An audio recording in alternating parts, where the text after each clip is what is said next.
Hey, it's Abbey from Turn Sounds. Have 2 Brazil nuts per day for your daily dose of selenium. Hey, I'm Abbey, a clinical nutritionist. And I'm Shelby, a clinical exercise physiologist, and this is the Move Your Mind podcast. We are sick and tired of people being led astray by false information about diet and exercise. So join us as we discuss common misconceptions about food and fitness with the latest scientific research. Let's get into it.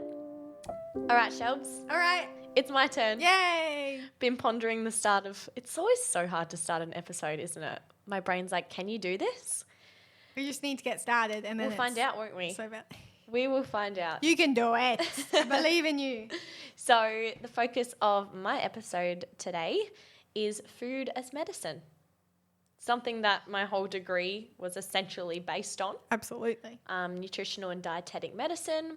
So yeah, I want to chat about today how food and nutraceuticals, so that's nutrients in supplement form. Yes. Because obviously in supplement form you can get them in higher doses, can have a medicinal effect. So I'm going to go through with common chronic diseases like high cholesterol, diabetes, depression and anxiety, and also thyroid conditions. Kind of go through the common medications and what they do, but then how food and nutraceuticals can work so well that they actually even can target the underlying mechanism of action of the drugs, which it just blows my mind. It's I amazing. Absolutely love it. It's amazing. Yeah, that's just whenever someone is on a medication that comes to see me, my first protocol is look up the medication mechanism of action and then think, how can I do that with food? Absolutely. But disclaimer. Yes. For this episode. We need one. Yes, definitely. Is that this is not by any means saying go off your medication and solve your issues with nutrition. Particularly not from this podcast alone. Oh, God, no. No. So what I want it to communicate, though, is a fact that nutrition and lifestyle intervention as well needs to be more significantly recognised in its ability to treat chronic disease. And we're kind of talking from I don't like the word, but like from a systemic kind of like, this is where like the GPs come in and the pharmaceutical companies come in and stuff. Like the changes need to happen further up the line. Yeah. Like it's not about you here listening and you're on your diabetes medication or whatever. It's not about you. It's about how we're... The society we live in, I think. Yeah, Yes. I think our ultimate goal is for someone to be diagnosed with a chronic disease and lifestyle and nutrition intervention is put on the same tier as medication because at the moment it's not. It's really not. First protocol is go on this medication or maybe have a look into diet and exercise. And it's said exactly like that as a throwaway line, which is so just focus not on what a it healthy deserves. diet and exercise more. What does that mean? Exactly. So I want to show this is what it means. This is what it can do. Amazing. So let's get into it. Let's get into it. Yeah, starting with elevated cholesterol. So that's a very common issue in our society, in Western society, with our high saturated fat diets, our high trans fat diets, large amounts of refined sugar, then leading into low amounts of exercise because we know that that can increase our total cholesterol and LDL cholesterol levels. Just as a recap. Thank you. I was just about to ask for one. Yeah.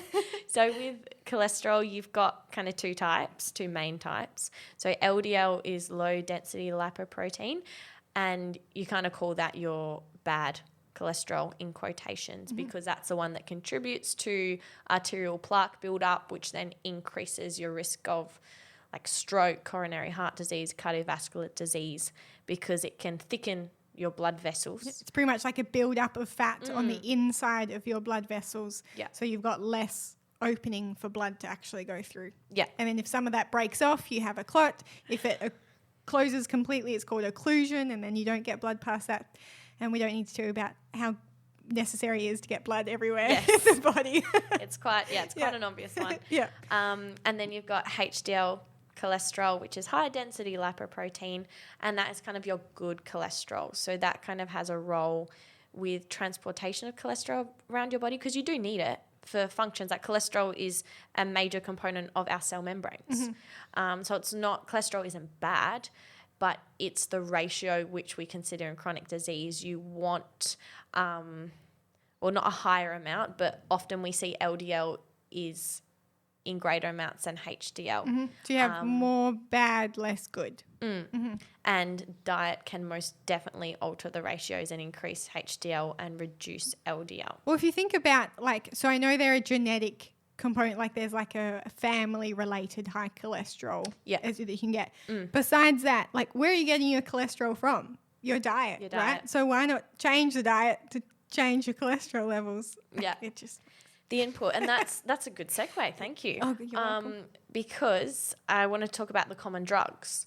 So you've got statin drugs, you've got beta blockers, and angiotensin converting enzyme inhibitors. Don't get stressed about the names. Doesn't matter. Different types of medication. Yeah.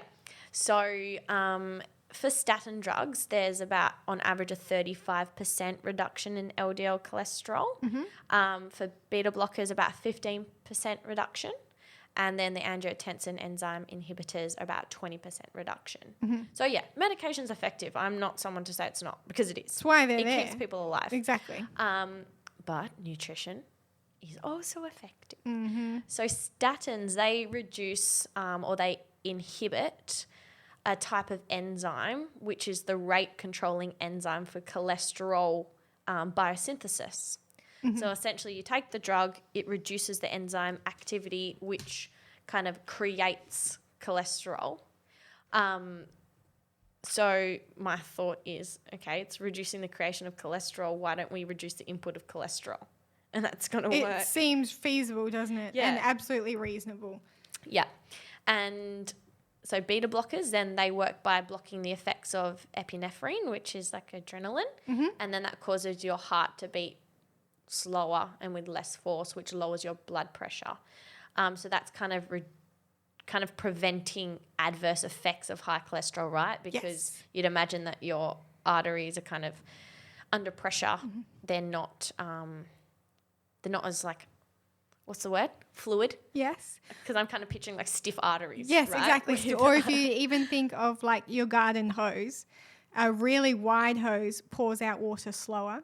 And if you make the hose narrower, the water shoots out quicker. Yeah. And it's directly correlated to blood pressure. If the hole that the blood is going through is smaller, your blood pressure goes up. And it's not good to have high blood pressure. Yeah, yeah. And then you've got the angiotensin inhibitors. They help relax your veins and arteries to lower your blood pressure. So again, it's not dealing with the build-up. It's just doing whatever it can around that to make the best of that situation. Yeah, and that's exactly right. That's the issue. And it doesn't seem like a long-term approach, does it? No, it's putting on the Band-Aid. It's this is happening in you. Let's give you medication to reduce your risk of dying, essentially. Whereas from a natural medicine or alternate medicine, allied health perspective, we're let's reduce the cholesterol. So then we don't need the medication to reduce your risk of coronary heart disease and cardiovascular So instead disease. of let's delay death, we are saying let's increase your quality of life. Yeah. It's the same, but it's different. Yeah, let's not prevent death, let's promote life. Yeah. Oh, that's deep, man. Oh, yeah. So to the crux of it, I was having a look at a few systematic reviews, hitting it hard with the research for this one because I wanted some facts. I wanted statistics. These ones this diet we definitely does this need. by this percent. Yep. And and I know we will be generalizing a little bit, but research shows how it happens in people. Yeah. Which is what we need. So, yeah.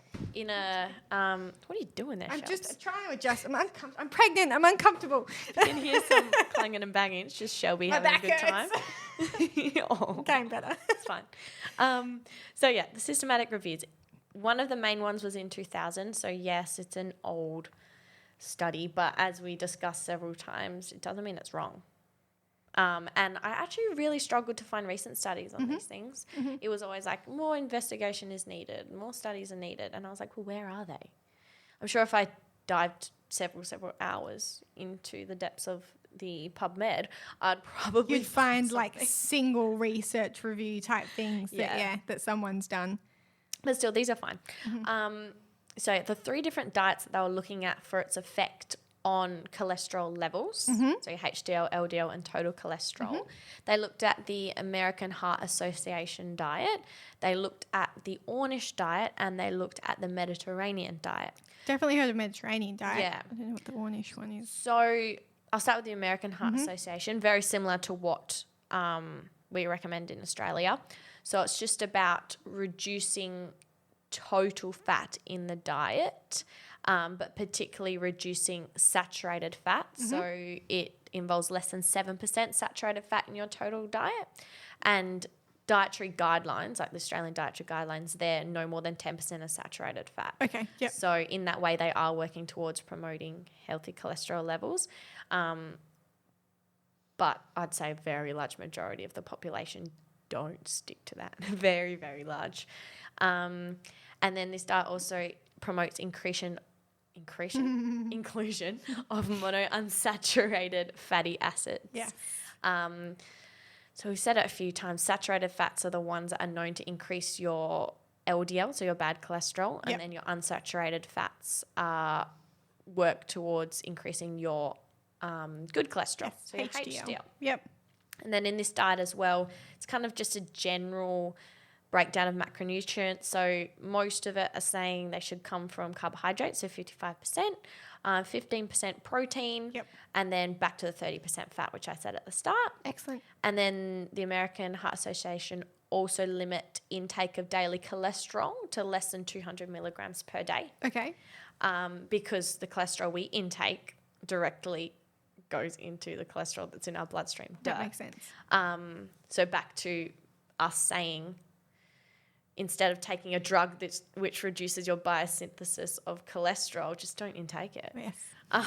Well, not in excessive amounts. Exactly. Anyways. Yeah. As I said, it is still important. Absolutely. Just to put things in perspective, one egg contains 190 milligrams. I was just about to ask. I feel like cholesterol. people say that they quit eating eggs, particularly the yolk or something. Yeah, because that is the cholesterol That's component. where it is. Yeah. Lots of people ask, aren't they high in cholesterol?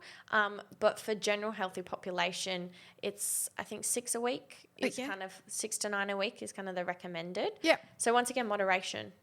I think they're definitely a healthy inclusion into the diet. They're high in protein. They're a complete protein source, vitamin D. Yeah. But for those with elevated cholesterol already, it's something to think about. Yeah. And then like 100 grams of steak has 78 milligrams of cholesterol. Interesting. Yeah. Just Okay. to put things in perspective. Yep. And they found with this type of diet, there was a 5% reduction in LDL, a 6% reduction in HDL, Oh.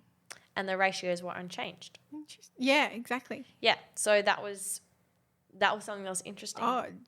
For me to look at. Yeah. And this is why I love research so much, because it really just makes you think. And I'm all about finding the most effective way to manage like a disease or high cholesterol in this case.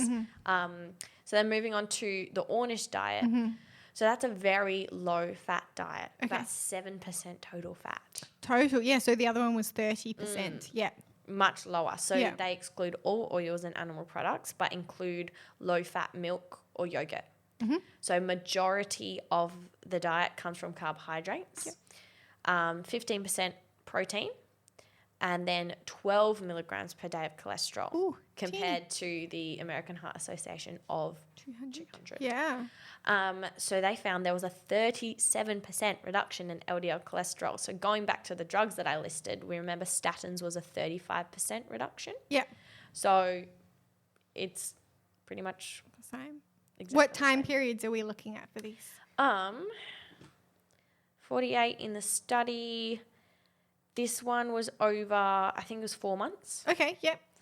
And does it say how long it takes to get an effect in medication?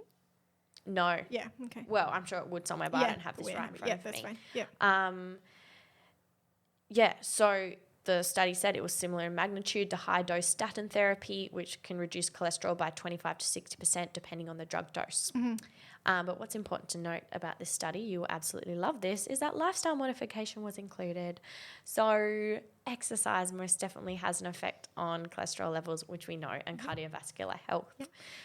All of the topics for today, I could make an equal argument for exercise for Definitely. as well, which is, I think, just highlights the benefit of both and like that joined effect and change.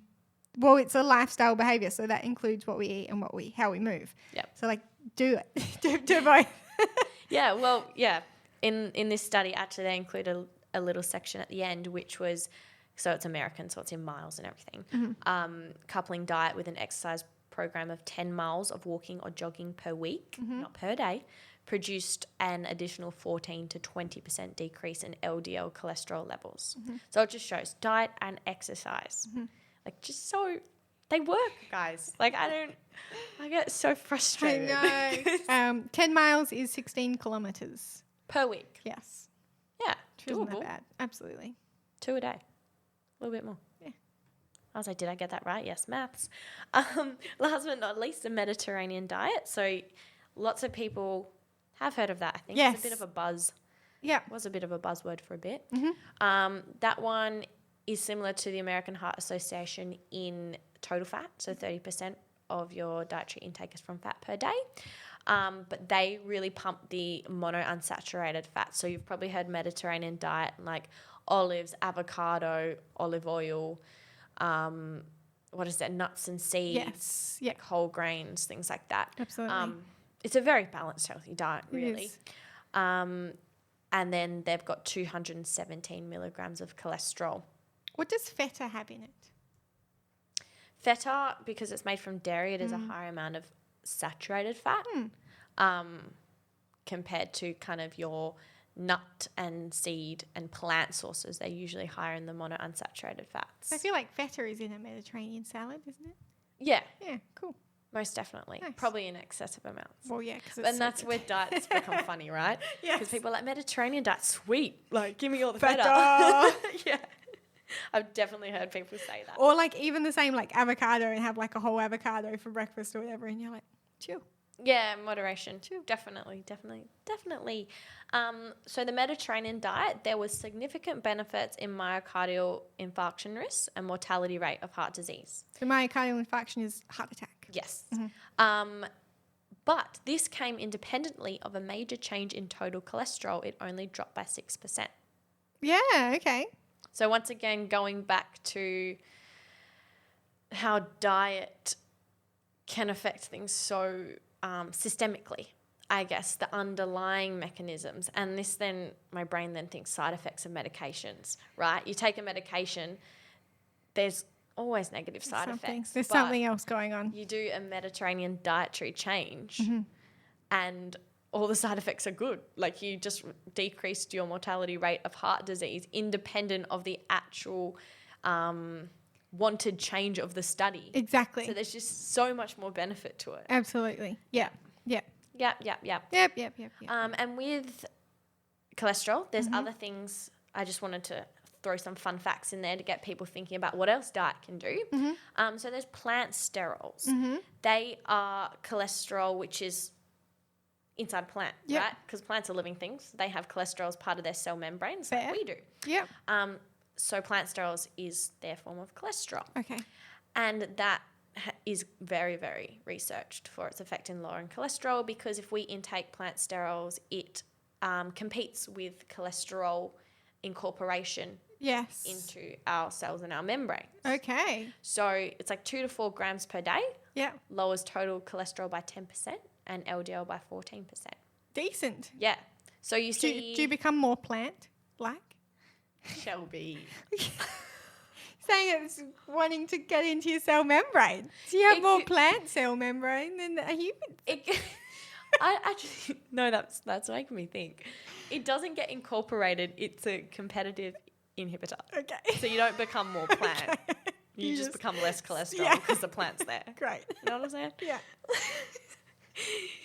Oh, God. Vegans like reach their dream and become plant. I love that. Back on topic. So that's where you see the flora proactive, like margarines and stuff. They're fortified with the plant sterols. So 1 tablespoon per day contains the 2 grams of plant sterols. Cool. Yeah. So that's always a thing. I remember in my studies, I went into nutrition kind of being like, no margarine and all of that. Have avocado, have nut butter and things like that, because margarine is highly processed and it's higher in your omega-6. Okay.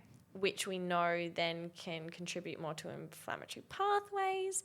But then you go back to the science, and that's why I kind of love the evidence-based natural medicine approach, because you can increase omega-3s and beneficial monounsaturated fats in so many other sources. But then you can look at food medicinally and go 1 tablespoon of margarine.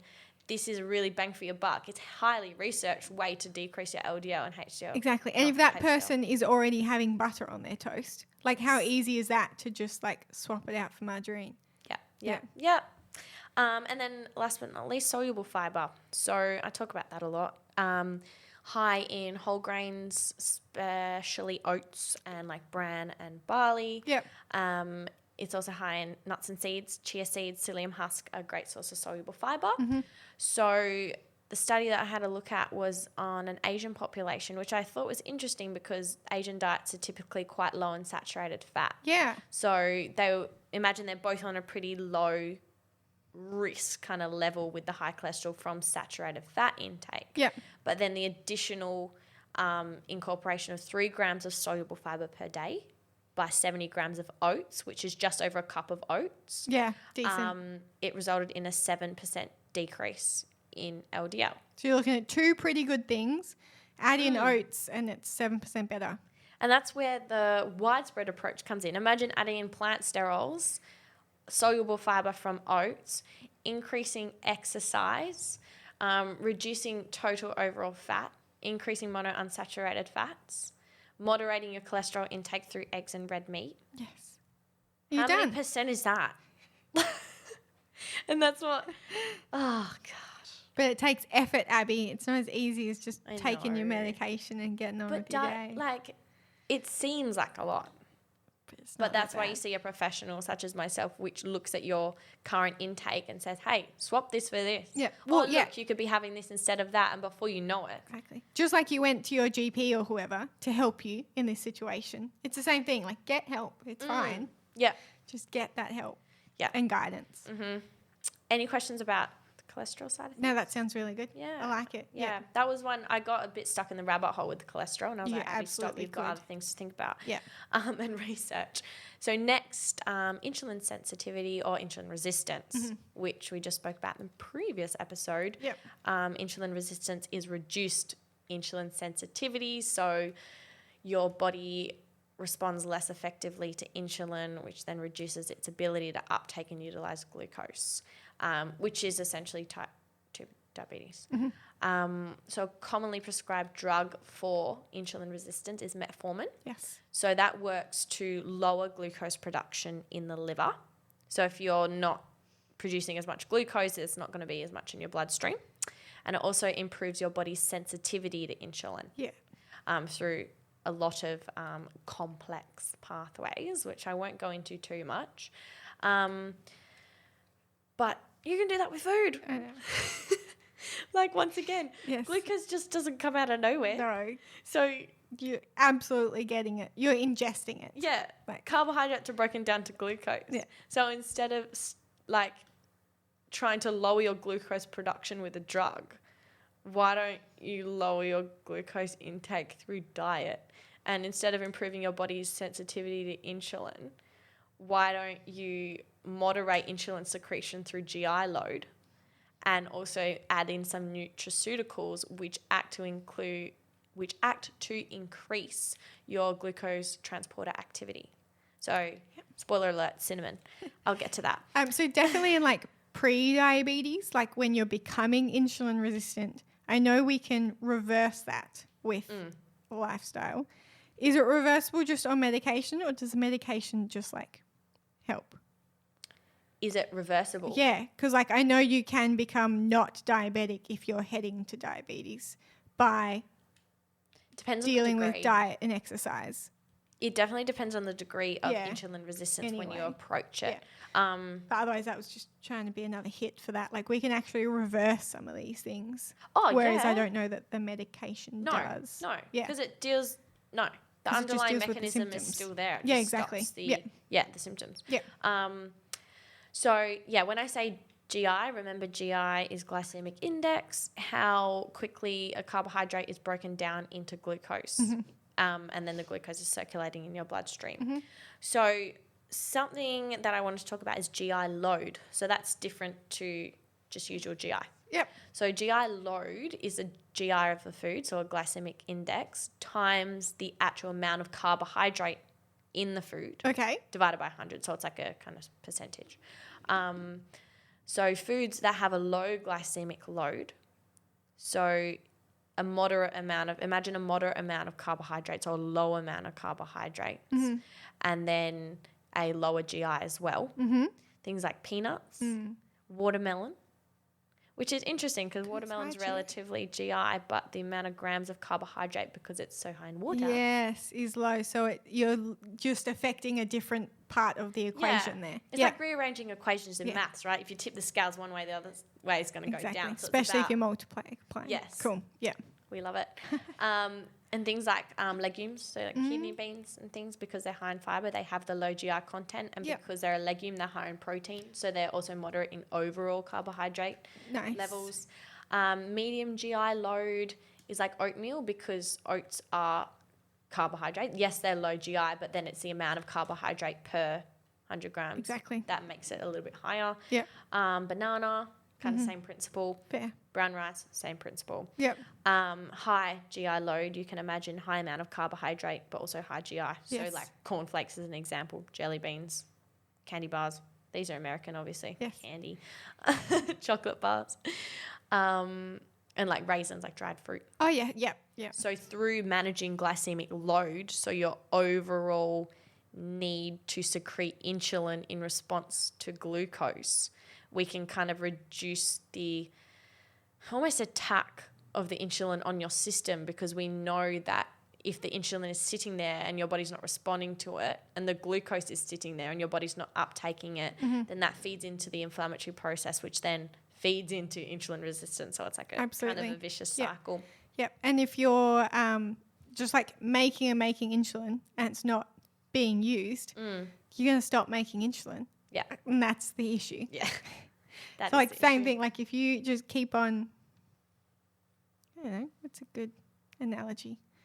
Like I'm saying, like in a work environment, like if you keep on writing reports every day and your boss never reads them, you're probably going to stop writing the reports. You know what I mean? Yeah. Something like that. Kind of. You get tired because what you're doing isn't being appreciated. So you're going to stop doing what you're doing. Yes, because your body gets sick and tired of it. Yeah. It's like, mate, you're not even using this. Okay, I get where you're going with that. I was like, what? What do you mean? Yes, I get you. That was good. Thank you. Thanks for that, Shelps. Cinnamon. It's my contribution. Yeah, cinnamon, go cinnamon. Got an analogy for cinnamon? No. Okay, cool. No, yeah, give me a sec. So cinnamon is actually works in therapeutic dosages to increase the effectiveness of your GLUT4 transporter. So that brings in glucose to your cells more effectively. So studies that I was looking at, there were 60 people with type 2 diabetes, 30 men and 30 women, aged 52 years on average. So there were 6 groups. Groups 1, 2, and 3 consumed 6 grams of cinnamon daily. And then 4, 5, and 6 were giving placebos. Cool. And did I say how many grams of cinnamon? Yeah, 6. Cool. Which is, there's about, I'm just trying to think of. What that is? Yeah, 2 grams in 1 teaspoon. Okay, so 3 teaspoons. Which is a lot. It is decent. Which is why nutraceuticals come into play, because you have it in a little capsule instead of having to make your whole porridge taste like a cinnamon bark. That cinnamon challenge that went around. Yeah, right? Do not that. ingest Don't do that. cinnamon on a teaspoon. Oh my gosh, those are the days. So that study found that after 40 days, all 3 groups in the cinnamon kind of intervention group, Yep. they reduced mean fasting serum glucose by 18 to 29%. Nice. Yeah. Which Yeah, is that's significant. decent. And then there are effects on triglycerides and LDL as well. Yeah. Probably because of the link of the overall inflammation, I'd assume. Didn't look into it too much. But yeah, that's bang on effective after 40 days. That's just over a month. I love giving, if I have clients with PCOS, insulin resistant type, I love a particular supplement with therapeutic dose of cinnamon. Cool. Yeah, it's a good one. Cool. So come see me, I'll give it to you. Yeah. Thyroid. Yeah, cool. Continue. So thyroid, I'm talking about hypothyroidism, so low amounts of your active thyroid hormone. Which is when you put on weight and get tired and fatigued. Yeah, and stuff because like thyroid hormone controls metabolic processes. So you can imagine everything's slowed down. You're not going to feel great. Yeah. So usually medication, you will take a synthetic form of thyroid hormone just to put it in your body. So your thyroid's still not working, but you're taking it, so your body doesn't know that. But thinks it's going all Yeah. right. Yeah. Yeah, masking it.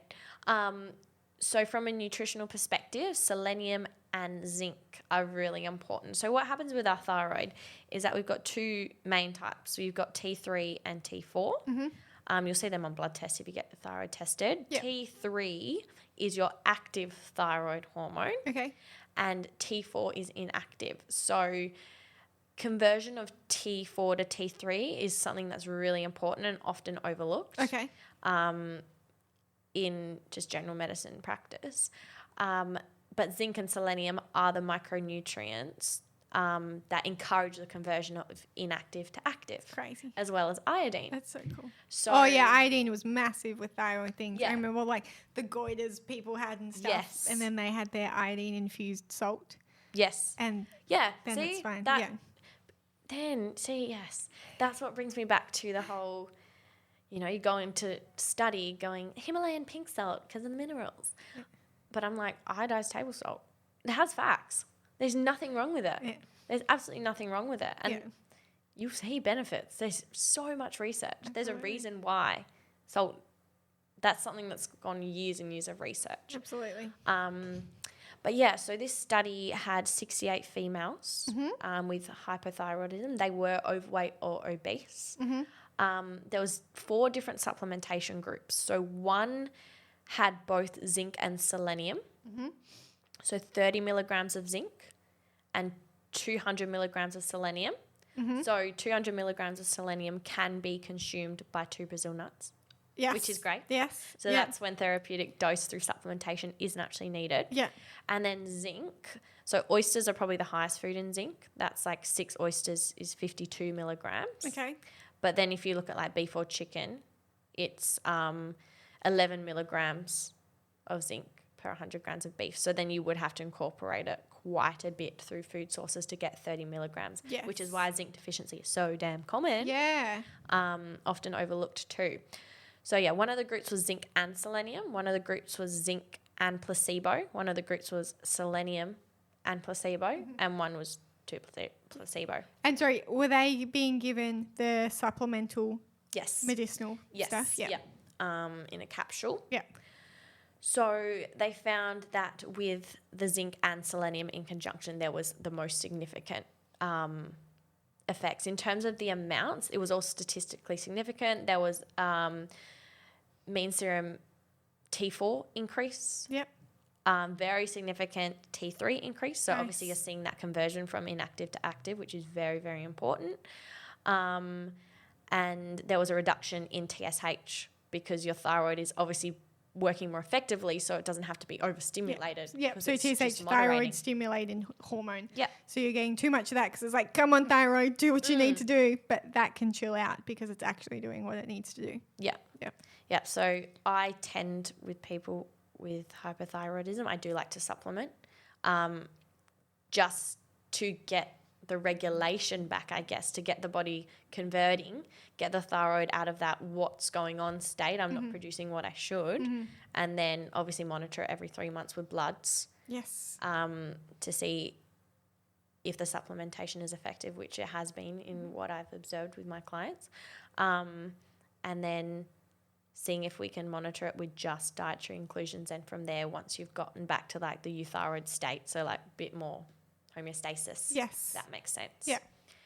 So is that the type of thing where you can disrupt that cycle, as in get it back to normal homeostasis, and then it would kind of stay there?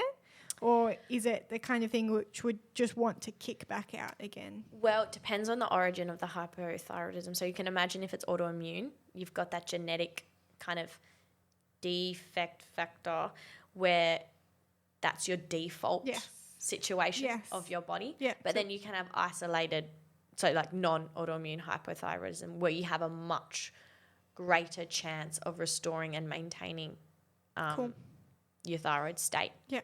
But doesn't mean you can't do that with autoimmune hypothyroidism. It's just going to involve a bit more. Exactly. A lot more. Yep. And is there anything wrong on being on those supplements long term? Like, would you just stay on zinc and the other one? It depends per person, because it's like, what else would you need? That's fair. But, like sometimes the long-term of medication, the long-term effects is like you really don't want to be on that as like a long-term solution. But it is a possibility. Yeah. Yeah, cool. Yeah. With the supplements. But then if I was to put someone on a supplement with like non-autoimmune hypothyroidism, I'd be like, why aren't things regulating? Yeah. So then you'd look a bit deeper. Is there something else that's causing that, if that makes sense? Definitely. Two more to do. So we've got ulcerative colitis, which is something I'm super interested in at the moment. So that's kind of like a component of inflammatory bowel disease. So think about ulcers. Yes. They're sore, they're red, they're inflamed. Yes. So that happens in your large intestine, and you end up with lots of issues. Like a symptom or a sign of ulcerative colitis is blood and stools, things like that, because your internals are so inflamed that they're bleeding and it will come out in your stools. So people are usually prescribed immunosuppressants for ulcerative colitis because it is an inflammatory condition. So we know that the immune system is the controller of our inflammatory cytokines that get released, right? So by suppressing the immune response, we're reducing the pro-inflammatory cytokine release, and then we're reducing the impact that they have on the severity of ulcerative colitis. Yes. So one of the main ones is Cholazide, one of the main medications, and that reduces leukotriene-4 synthesis, which is one of the most predominant pro-inflammatory cytokines. Okay. But, which I've spoken about heaps, I love the inflammatory system, we know that. Omega-6 fats, they go down the inflammatory pathway into the leukotriene-4 synthesis. So it's a direct correlation with omega-6 intake and circulating levels of leukotriene. Yes, 4. Cool. And then foods high in arachidonic acid as well. They directly induce leukotriene-4 synthesis. And arachidonic acid is from the fatty components of animal products. So fatty cuts of meat, particularly red meat, and also eggs as well, because they are high in fat, which we discussed at the start of the episode. Exactly, yeah. So for someone with ulcerative colitis, a dietary protocol that I'd look at is reducing arachidonic acid intake, decreasing omega-6 intake, and increasing omega-3 intake. Nice. There's also certain foods that I'm getting a little bit into the brain cave here. 40 minutes into the episode, she's got a deep dive. No, I'm not. Give me a sentence. There's also foods that can inhibit, it's called COX-2 pathways, which can lead into that synthesis as well. Things like garlic, onion, vitamin C, zinc as well. So that's another mechanism. But we'd look into that because we can reduce the synthesis of leukotriene-4 through food. Yes. So once again, food is medicine. Absolutely. And I'll just talk about this one briefly because we have talked about it a lot. Mental health, antidepressants. Yep. So one of the most common ones is SSRIs, which are selective serotonin reuptake inhibitors. Yeah. So essentially they stop your body from resorbing serotonin to keep it in your system for longer. Yeah. And we know that serotonin, in layman's terms, is your feel-good hormone. Absolutely. We want that flowing around. Yeah. So it keeps the levels higher in your system. And I was looking into the study into tryptophan because I've talked about it a few times. Tryptophan is the amino acid which is a precursor to serotonin production. Yep. So if we want to increase the levels of serotonin in our body, we need to intake more of the amino acid that creates it, Yes. which is tryptophan. So there was a randomized controlled trial, 2 groups, one on a low tryptophan diet, which is 5 milligrams per kilogram of body weight per day. Okay. I won't go into like food sources, but just as a concept. And then high tryptophan is greater than 10 milligrams. Yep. So obviously it's differing per your body weight. Exactly. So things are different for everyone. And this one was more of a subjective data collection. So they looked at mood, anxiety, depression scores, and on the high tryptophan diet, they were all reduced. As in they felt better. Yes. Yeah. Yeah. And then as another side note, we know that 80% of our serotonin is manufactured in our gut. So back to episode, what even is Early gut days health, number 3. Yeah. I always mess up that number 3. Even things like reducing animal product consumption, increasing plant foods, because that increases the type of gut bacteria which manufactures the serotonin. Nice. So for those struggling with mental health, I'd look at tryptophan.